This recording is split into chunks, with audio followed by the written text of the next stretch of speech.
Bonjour et bienvenue, voici notre tour d'horizon économique, géopolitique, énergétique et boursier. Nous sommes le lundi 10 février pour comprendre comment tourne la planète finance.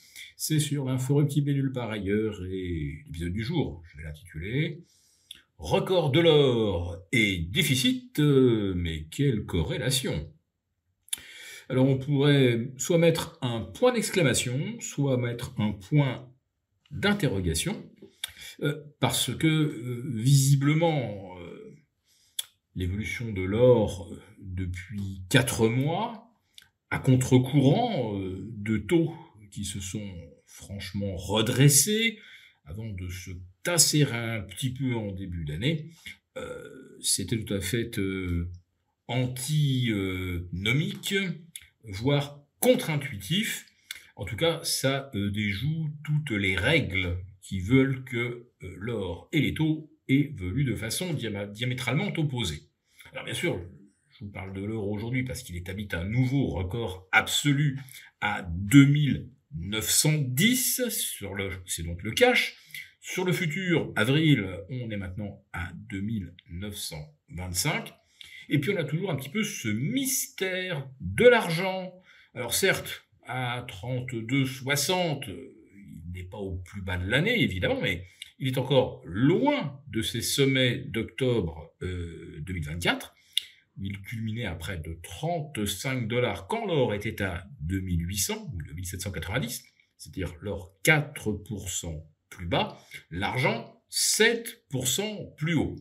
Alors, vous connaissez la rumeur, et vous savez qu'on a évoqué le sujet à de nombreuses reprises. Oui, bien sûr que les banques centrales font tout leur possible pour maintenir l'argent la tête sous l'eau en prenant des positions de vente à découvert.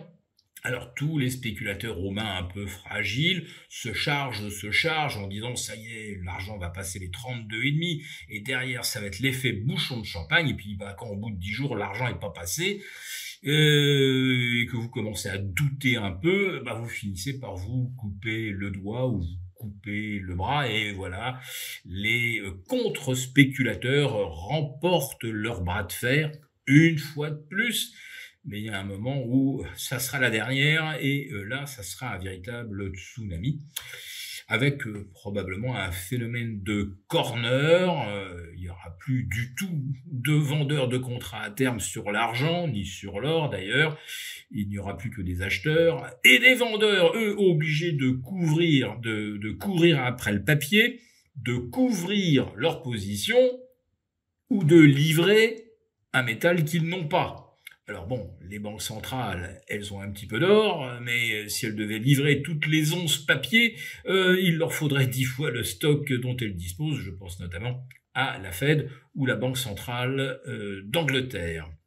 Alors, puisqu'il n'y a pas pour l'instant de corrélation absolument évidente entre l'inflation, qui a quand même ralenti en 2024, tandis que l'or prenait plus de 30%, l'argent 35%, puisqu'il n'y a pas de corrélation, nous l'avons vu, entre des taux qui se retendent et l'or qui continue de monter, c'est que la seule corrélation, c'est avec les anticipations de gonflement de l'endettement des États-Unis, de l'Europe et de la France.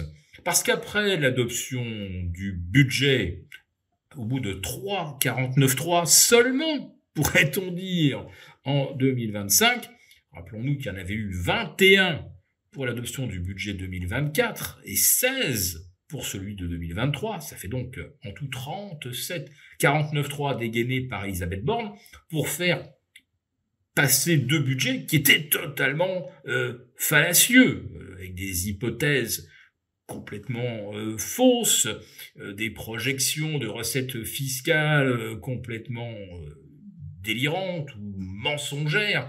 Eh bien, figurez-vous que ce budget 2025 qui vient d'être adopté, n'est que la continuité des budgets bidons 2023-2024. Mais tout ça empire, oui, empire parce que des hypothèses de hausse de 11% de la TVA dans une économie qui va croître à 0,5%, si on a de la chance. Bon, évidemment que les recettes de TVA prévues ne seront pas là, les hausses de recettes sur l'impôt sur le revenu, 7% de hausse. avec des salaires qui, eux, vont probablement pas aller au-delà de plus 3,5. Et le chômage qui augmente fortement depuis 3 mois, 68 000 entreprises qui ont déposé le bilan en 2024 et on devrait battre ce record en 2025 avec un ralentissement économique et la hausse des factures énergétiques. Donc, bien sûr que les hypothèses de recettes fiscales sont complètement fantaisistes pour être bien gentils. Mais revenons-en en fait aux racines du mal, c'est-à-dire l'incapacité de la France à faire des économies. Et alors là, pour les États-Unis, là, on découvre l'ampleur des fraudes massives avec l'investigation des comptes de l'USAID, et puis bientôt ça sera le Pentagone, et puis toutes les agences américaines vont passer sous les fourches codines du DOGE. Là, il y a peut-être effectivement énormément d'argent à récupérer aux États-Unis et peut-être que là, ça va stopper la spirale de l'endettement, plus 2000 milliards par an, mais ça, c'était avant que l'endettement s'accélère à quelques mois des présidentielles de novembre 2024. On était arrivé à 300 milliards par mois. Donc là, ça va vraiment beaucoup trop vite et forcément, bon, les États-Unis vont devoir lever l'argent qu'ils pourront sur les marchés et imprimer le reste. En ce qui concerne l'Europe et surtout la France, est-ce qu'un DOGE est envisageable? Est-ce qu'on peut enfin s'attaquer au déficit et au gaspillage? La réponse, vous la connaissez tous, c'est non. Donc, 2025 sera pire que 2024, 6% de déficit et probablement plus de 200 milliards de dettes supplémentaires. Il va falloir imprimer. Et l'or, je vous le rappelle, lui, on ne l'imprime pas. Pour vous remercier de votre fidélité, vous pouvez télécharger gratuitement, en suivant le lien ci-dessous, un guide complet sur l'achat d'or physique qui représente un investissement de choix en période économique incertaine et surtout d'inflation. Merci et à bientôt.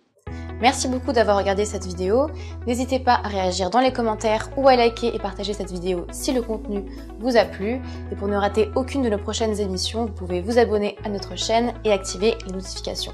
Et pour plus de contenu, n'oubliez pas que le dernier rapport rédigé par nos experts est accessible en cliquant sur le lien de description. On se retrouve tout de suite dans les commentaires et je vous dis à très bientôt pour une prochaine vidéo.